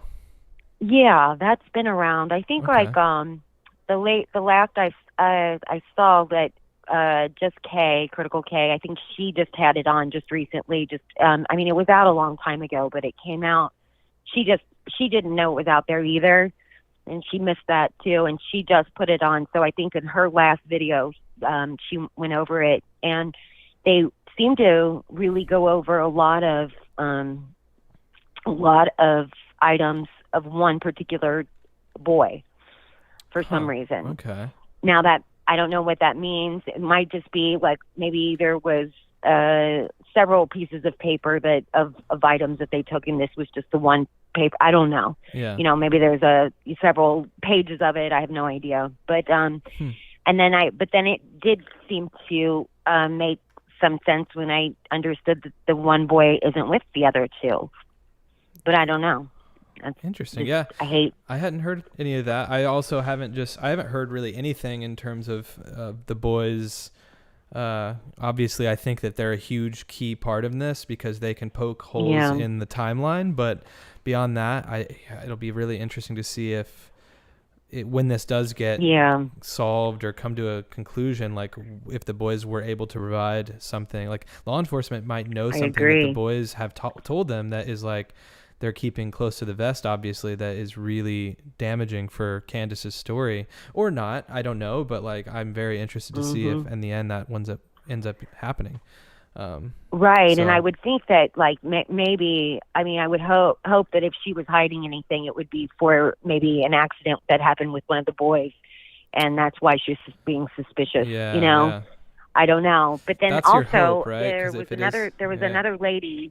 Mm-hmm. The Ziggy lady that came out, this older lady that was on, I think she was on Kay's show too, but she came out and said she was friends with Grandis at the very beginning. Grandis had told her a whole different story, and I think that lady was really credible.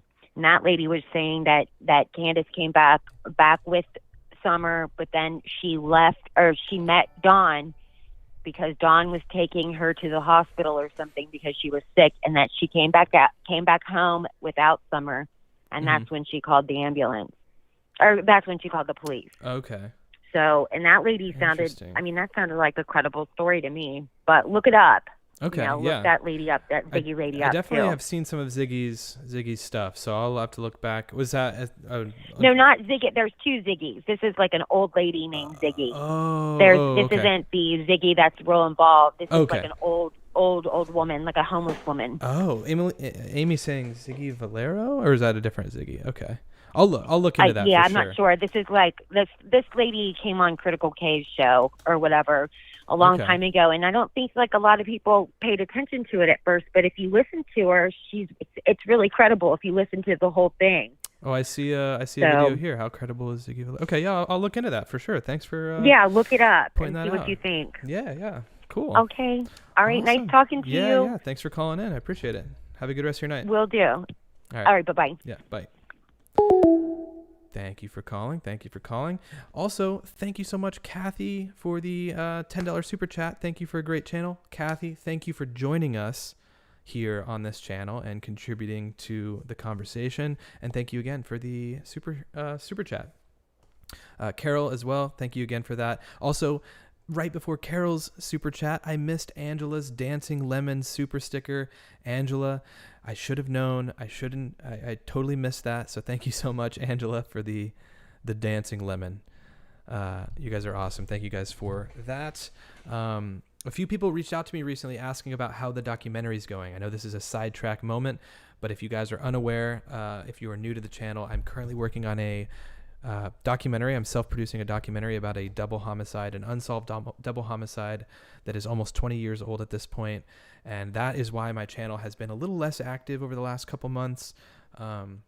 And will continue to be kind of less active. I hope to be able to at least stream once a week and maybe put out a video once a week. But that is going really, really well right now. I can't wait to tell you guys more about that. But donations like Kathy's and Carol's, for example, go towards the production of that documentary. So I'm having to license footage and music, and it's costing quite a bit of money. So those kinds of things go towards that project and help that project come to life. So thank you guys so much. If you ever are curious of what kind of the funds that I accumulate from this channel go towards, it is going towards a very cool project that is getting a case out there, hopefully to many, many more people, shedding some light on a case that has never really gotten the attention that it deserves. So thank you guys so much. Also, thank you guys for subscribing. We just crossed 23,700. So if you're in here and you want to hit subscribe, and if you haven't already, feel free. All right, we're going to take maybe one or two more calls here. Call from Holly. To accept, press 1. To send a voicemail, press 2. Hey, Holly. How's it going? Good. How are you doing? Is this Holly Southern South? Oh, yeah. It's been a while. How are you It's been a doing? while. Good. I needed to take a break. Good to hear Too many from things you. running in my head. That and the Delphi case, but whatever. Oh, yeah. But no, I'm liking. Is that a newer map, or you just got a better? Oh, there's the dog saying a better version of it. But go next door and look at those two red trucks in the driveway. Oh, yeah, on the corner of Beach Creek and Green Hill. yes. Which you can't see the red trucks on the street view, but you can see Right. them on the overhead view. Yes. Right. Wow, that's an interesting. You may have pointed that out a while ago, but I'm I just did, now. but that one's even better. And now that you're more comfortable with it than the last time, I was like, wait. And then when you were above it, yeah, you were going around so fast. I'm like, I'm gonna have to Yeah, put it on slow-mo. But yeah, because at the version where you're above it and then you go down or come up from the road or whatever you were doing right there, where you were going from the top to the street view. Yeah. It looked like there was only one truck there for a second, and then it went back to showing the two, Yeah, that it is two. green F250 extended cab or whatever, Yeah. and the RV. But that also, I noticed when you were pointing out the property names, one of the ones I had looked at called that the school district. And then two mobile homes down, I think that's where Jody Sue's Andy was staying. That's where I'd seen a bunch of little blonde kids playing out in the yard on one of the street views. But that was like two houses down. Yes. I saw those kiddos out there as well. They were just down Beach Creek to the east, I think right here. Obviously mine's going to be delayed on your end, so you're not going to see exactly what I'm not. but, Yeah. But yeah. Because there's a red truck on the way to those kids. That's in a house relatively close to the wells. Like, I think I'm about to zoom in. And that's the one across the way, that red Toyota. Is that the one you're talking about? Yeah. And what was funny about that one was, doesn't that mailbox say AD? The mailbox. What is it? So yeah, there's the red Toyota. Let me see what the mailbox says. I can't read what's on the mailbox. Oh, really? Yeah, I can't read anything on this particular mailbox, but yeah, it's definitely a red truck. And yeah, that one from above is certainly two red trucks as well. I actually took a screenshot of it and pulled it up bigger. But yeah, if you keep going down to the east, there's a semi, and that's where the two kids are out playing. Yep. And that's what made me wonder, okay, so you know how everybody's all related, and then the Sherfies, that's my biggest still suspect, is That was the property that wasn't searched. I think they actually did wind up searching Jody Sue's. I've heard that in a couple of different places. But the Sherfies one, I don't think ever was. And then remember that little girl when they were looking for Hunter and they were going to extradite Hunter per his dad from, New York. And what was the little girl's name? Carly. Where they, I guess, found her on a Lawson property or a relative of. And why was she there? Where was she at? While she was wherever on that property, was she in a shed, in a house? They couldn't take Hunter. Oh, yeah. But I think they wound up getting her back to her family. I'm like, I never heard anything else about that. And what in the heck was she doing there? Like, I didn't either. So, but this whole Tim Mullen thing is since I think he and David Dotson, and I think David Dotson owns more property in that area than we realize. Oh, yeah. And he never mentioned that. And then one of the big triggers was, I don't know, I think Tim Mullins, Ethan, and Robin, all over by Elizabethton or somewhere like that. But Tim Mullins is the one that's Jim Goad / but he was in an old YouTube video, I guess, where they were in the auto body shop, Hunter, and Ethan, working on restoring vehicles. So Ethan was the one that inherited from his grandfather a red truck with a roof rack and a yellow Monte Carlo looking car and a red one. And the cops had said originally, back in the day, that whoever was speeding away when they were coming was in a yellow Monte Carlo looking car, which was supposed to have matched the one that Allie, who had supposedly a PI at her house that day, was in such a car. So, why does Allie have a PI from North Carolina? What was the point in that? And Allie and, her, that whole thing. But it kind of goes back to Hunter was acting really weird when he got home that day, and he was the first one to be acting weird before he knew before he knew Summer was missing. Yeah. And then the other thing was his black backpack that he walked down the trail to get. The travelers, like the Megan Boswell stuff, were staying there at Warriors Path. Yeah. So I wasn't sure if that's how she was able to get out of there, because if they all know each other through the church or through Tim Mullins and real estate and all that. Yeah. Yeah. So. I'm always curious about H, because it's like, was he just suspicious about him getting, or was he nervous because Candace gave him alcohol and vapes and stuff? And it's like, no, he's not nervous about that. His mom doesn't care. He sat there in the Chris interview from the interview room and admitted to all that, and she was sitting there smoking and she didn't care. Like, he does what he wants. She smokes probably a pack every 2 hours, it seems like, and even Chris was just like, hey mom, don't let him be smoking now, and she just laughed it off. So I don't think he's nervous about getting caught smoking vapes with Candace or drinking a twisted tea. So it is odd if he was worried about something else, because it's like, what else happened? So it's a good point. Yeah, well, I appreciate you calling and mentioning these red trucks again. I'm gonna have to look into exactly when this image, this satellite image was taken. The FedEx driver almost hit a red truck that cut it out in front of him, and that was the FedEx driver who'd seen a little blonde girl in their truck. So that was, I think, where the original look out for the red truck came from. Okay. So, but interesting. Okay. Was that her, Summer, or was that Carly girl? That's the other thing I'm kind of curious. I think her name was Carly, but I'm not positive, so don't quote me. But yeah, the one that they found when they were trying to extradite Hunter on the Lawson property. Okay. All right. Well, thank you so much. It's good to hear from you. Thank you so much for calling. Yeah. All right. Well, hopefully we have some answers soon. We're coming up on the year, so we'll see. Yeah. All right. Thanks, Holly. See ya. You're welcome. All Bye. Right, bye. Okay. Thank you so much, Holly, for calling. Barbie, thank you for the super sticker, Barbie. The little fox super sticker, I believe. That is Holly, a longtime viewer of the channel. Thank you so much. Honey Wheels, thank you so much for the $20 on Venmo. Thank you, Honey Wheels. You guys are being so generous, so kind. All right, let's answer this. We're going to maybe take one more after this. Call from. Thank you. Go. To accept, press 1. I didn't catch to the send name. a voicemail, press 2. Hey, thanks for calling. Hey, how you doing? Good. I didn't catch the name in the beginning there. Top Dog. Top Dog. Oh, cool. Yes, sir. Yeah, I was just kind of curious. Why the police didn't search where Don was working? Because I think it was in Jonesboro, and he was working on a house doing construction. Mm-hmm. And from my understanding, he was pouring concrete.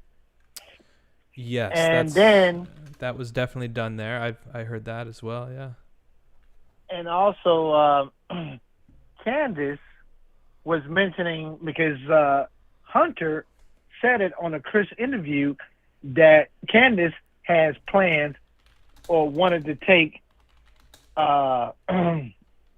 Summer to the water park in Jonesboro, which is very close to where Don lives, and it's only like 45 minutes away or less from 110 Beach Creek Road. Mm-hmm. And who to say that Candace didn't take Summer to meet with Don after she left the second time, and then hurried up and came back, and Andy probably met them there, because I believe Andy has something to do with it. He knows, and I think he helped Don dispose of the body. I believe Don and Andy is the one that disposed of the body somewhere, somehow. Or who to say that Don didn't dig up some trenches or sidewalks or driveways that he was pouring concrete in and buried Summer in the concrete. I know that, yeah, and a lot of people are reminding that Don definitely does drywall, but I know that some of those houses, they were confirming they were pouring concrete on some of the newly developed houses on the site that he was working at. So I know a lot of people around the time at the beginning when I first started covering this, they were asking me to try to figure out where Don was working, and some people did end up going out there and confronting Don at his job. Mm-hmm. A couple people, Lex Luthor said they did check there. Apparently they checked there. To what extent? I don't know. Like, yeah, I don't know how you can go check, but right. if the concrete or that stuff is dried up, how are you going to check it without some type of sonar or something? Yeah, I don't know the extent of how much they checked on that area, but yeah, you're definitely not the first one to call that out. And then, yeah, the water park thing is interesting too, because I know they were talking about the water park near Jonesboro. Exactly. Even Hunter mentioned that in his interview, like as if they were going to maybe go there, and then they went to the swimming hole instead. And it's just, yeah, man, there's just so many things with this case that I forget about, and then you guys call in and remind me. But yeah, he was definitely working in Jonesboro at the time. Yeah, in which there was another interview. I can't remember the creator, but it was another interview where an old lady saw Don at work doing the construction, and I guess she lived nearby or something like that, and they was talking about it. Okay, near where the construction where he was working, you said? Where he was working, yes, in the neighborhood of where he was working at. Okay. And yeah, and there's an interview out there where some lady was talking about it, where the old lady was telling this lady, and then she was just repeating it on one of the creators' live stream. Oh, gotcha. Interesting. Yeah, and then today, I don't know if you saw another creator by the name of Thunder Sky Studio, where some old Texans come up with Candace, Facebook Messenger came up with Candace talking about something about her sleeping with Hunter, and it was some very disturbing messages. Yeah. I definitely think there was something more going on with Hunter and Candace, because there was something about her Facebook banner or something, like not her profile picture, but her banner or something, like weeks before Summer went missing, like had her and Hunter in it, and it's just like, that's odd if that's true. Like, that's a weird thing just to have like a young, 15 years old he was at the time, like that's strange behavior for an adult to just I don't know. Well, Hunter's dad has a falling out with Hunter and Allie. They done had a falling out now. Yeah. And so he done, I don't know if he's off of YouTube or not, but he was saying on someone's creator that he had a falling out with them. Yeah. Something's going on, and I don't know if Allie still lives in the same house or they moved away or whatever. I'm not sure. But I don't understand. I'm not sure I about don't understand. Yeah, I know Allie is a terrible parent, Andrew, I mean, you can look at his character, you can tell he ain't no good. But the problem is that why the police have not tried to question Candace, or CPS has not questioned Allie and sat down with them with Hunter. Because they can, if they admit to alcohol, Candace has slept with that boy, because Jose said it, then why is CPS not getting involved, or the police not getting involved and investigating that and bringing charges, some type of charges where they can bring him in? I just think they're not pushing the issue. They need to bring all of them in, and one of them going to break if they give them us. Bring him in for about 12 hours in the interview room, let them sweat it out, have them all in each other interview rooms, and then go jump from room to room like they usually do on 48 hours and put pressure on them. You know what I'm saying? And one of them going to break. Someone's going to. That's how you catch them up. Yeah, and that's how you catch them up in their lie, and then you call them out on it, and sooner or later someone's going to break and they're going to come out and say it. But I just think that they all know what happened. All of them know what happened. I believe something happened. I believe it was an accident, that it meant to happen, and it just now is all a cover-up. And I believe Candace got rid of the body to Don, and Don and Andy got rid of the body. They all know what happened. I believe Jody Sue lied about the red truck, seeing a red truck going up the driveway. I think that was a lie. I think that was the Subaru that she saw. If you look at the Subaru has a luggage rack on top of it as well. It's got railings on the edge of it. So she could have got confused with it. But I believe that she's lying, and she got paid to lie, because Tim Mullins was going around paying everybody to lie, to cover everything up, and signing disclosure forms and all that at one time. Okay. So it's just, so it's a very weird. Yeah. It's a mess. I've never seen nothing like this. Never. And then they said the FBI is involved. And the Ziggy, the creator they was talking about, the old lady, is called, she's Ziggy V. Yeah. She's usually on the Farm Ladies, on Miss Daisy's creators channel. She's always on there. And she's supposed to have been friends with Candy, which the grandmother. And she was friends with the grandmother. And the grandmother was telling her everything, because Don said it. He turned around and said that bee done told everything. Because when Grandis, when she gets drunk, or she drinks that moonshine or whatever the alcohol that she drinks, that purple something, she turns around and starts to get friendly and starts to talk and everything, telling the truth. Alcohol makes people tell the truth. And she told her a bunch of stuff, and then that's why the FBI went to her house and got because she, old lady, she's not up with technology and stuff like that, so she was writing the stuff down.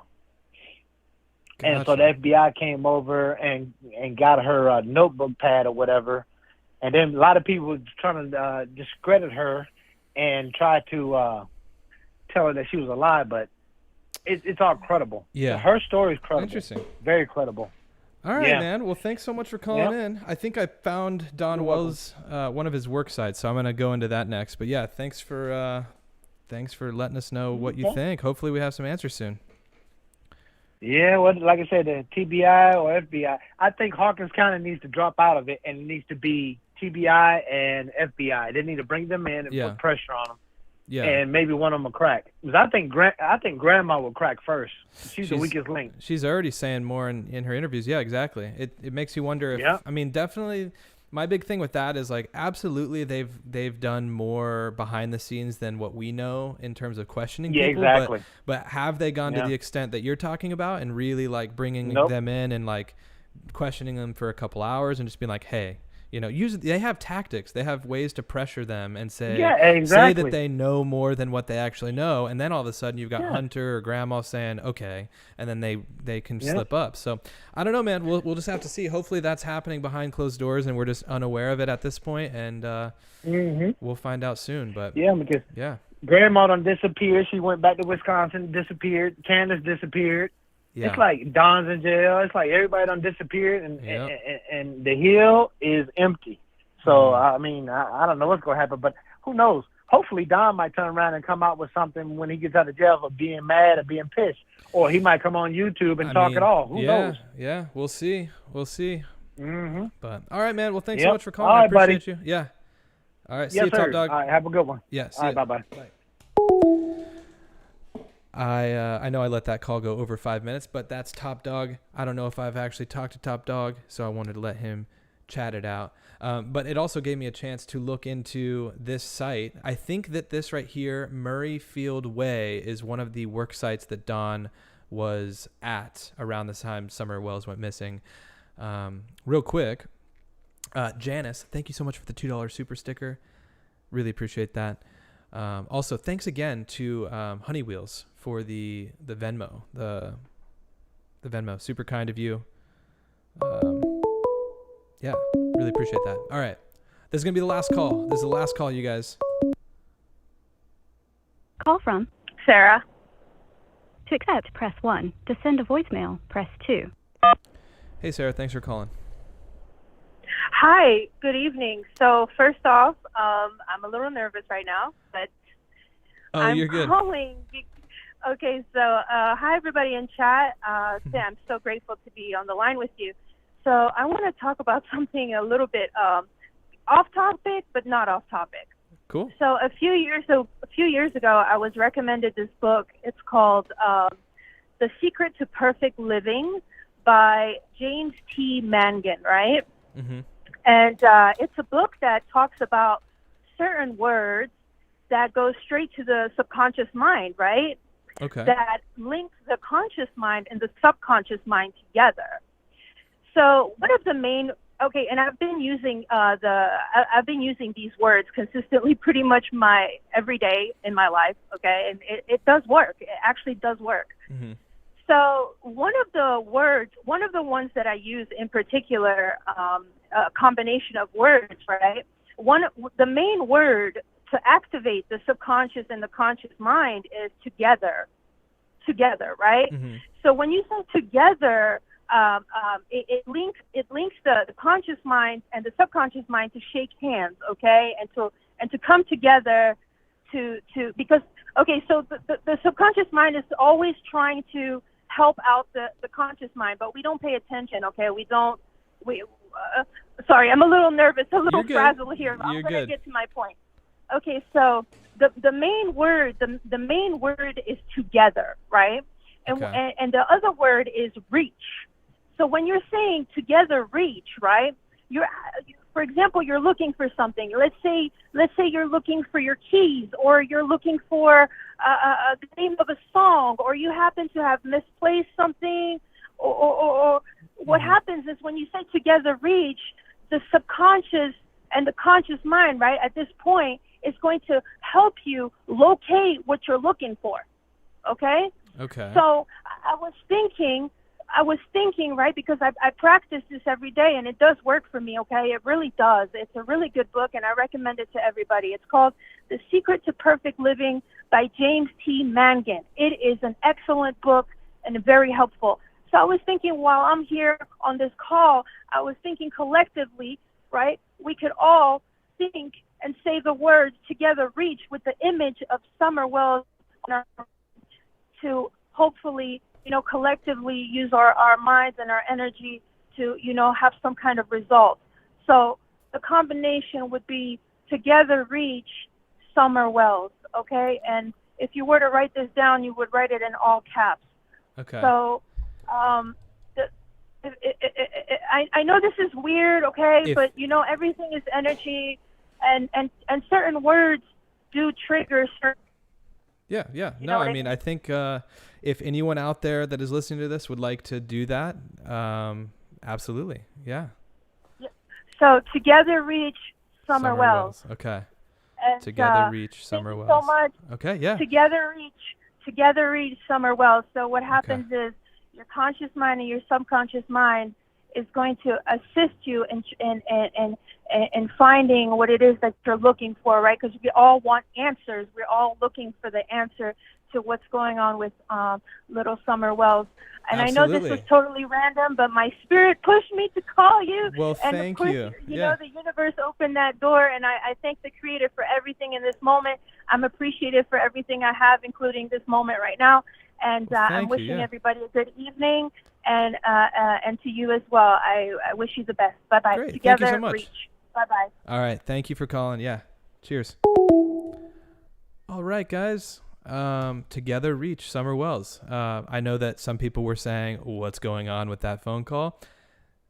We're all here just with our own opinions about these things. Hey, I think I'm down to say together reach Summer Wells if it means putting out there the energy that would give someone the answer. I don't know if she's saying like in your subconscious you'll be led to the answers. But positive thinking is good. Carol Brown, positive thinking is good. Yeah.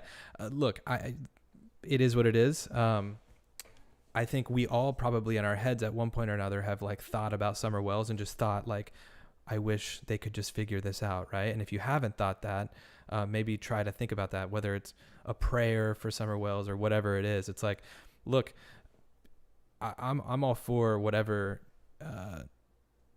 gets more people thinking about Summer Wells and just like keeping the name out there, all those kinds of things, which leads me to, we're at the almost 2-hour mark of this video. Down below, if you're watching this video and you happen to know anything with any information around the case of Summer Wells, it is the first thing listed in my description. Justice for all, together reach equals Summer Wells. Heck, at this point I'll do yeah, Justice for all, thank you, and thank you for joining in. I'm not gonna bash anyone for whatever good vibes they want to put out there at this point in this world with all the things going on. Yeah, you never know. But which, by the way, Justice for all, if you guys haven't seen their videos, have some really awesome videos around the Summer Wells case. So anyone, we've gone through some of the interviews on your channel, and yeah, I appreciate your coverage of the Summer Wells stuff, keeping her name out there. If anyone wants to go check out Justice for All and you haven't already, go check their channel out.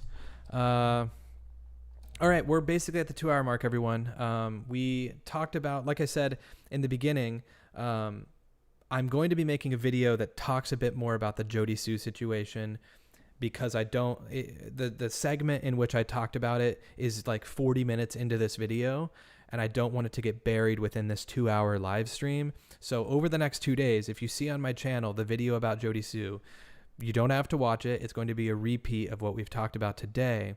However, I'm going to put it out as its own separate thing because I think it's important and I want to get it out there. So also, I saw someone mentioned that I should check out this Squall Tit channel. Don't know who this is, but it looks like they are talking a bit about the Summer Wells case. And then for the people who want to subscribe, it looks like we passed 23,700. So on your way out, if you've enjoyed this live stream, be sure to not only tap that like button, but hit subscribe, hit the bell notification so you're notified whenever we go live here on the channel. It looks like someone just joined. Thank you guys for joining. Like I said, I'm very, very, very busy with editing the documentary right now. So you can expect probably at least one live stream a week or one video a week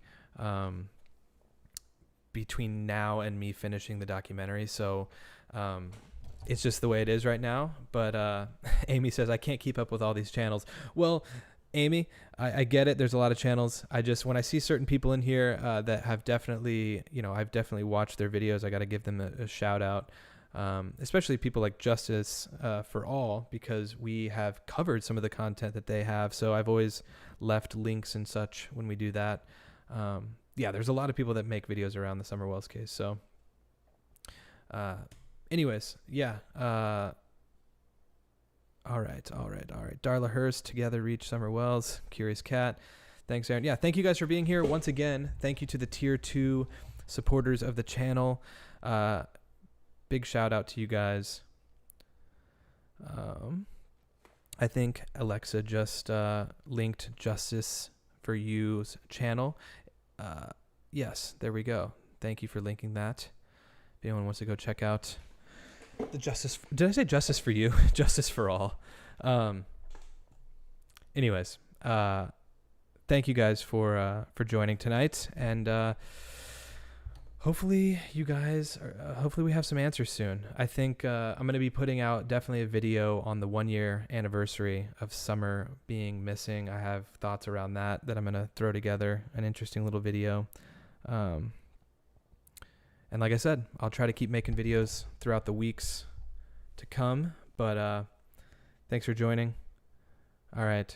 I kind of just want to see what everyone's saying real quick. All right, we're 1 minute away. We're almost at the 2 hour mark. Receive my map cup. It's awesome. Awesome. Good to hear that. Missy Me. Shout out to the level 1s as well, Missy Me. Thank you. One of the perks of a level or a tier 2 is the shout out at the beginning and the end of each stream. So Missy Me, you are appreciated as well, my friend. I don't know if Lawson is covering up or just does not care.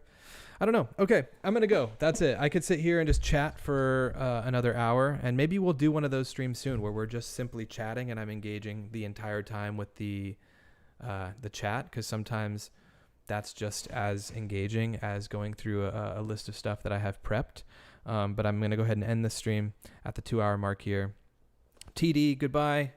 Aggie, cracking cases. Justice for All, Lori, Sharon, thank you guys all for joining. Judy, Shay, Chris Davis. Of course, thanks to the mods. We have Lindsay in here as well. Alex and Alicia was in here a little bit earlier today. Thanks to all the mods. Thanks to everyone. We'll see you guys in the next one. Have a good night.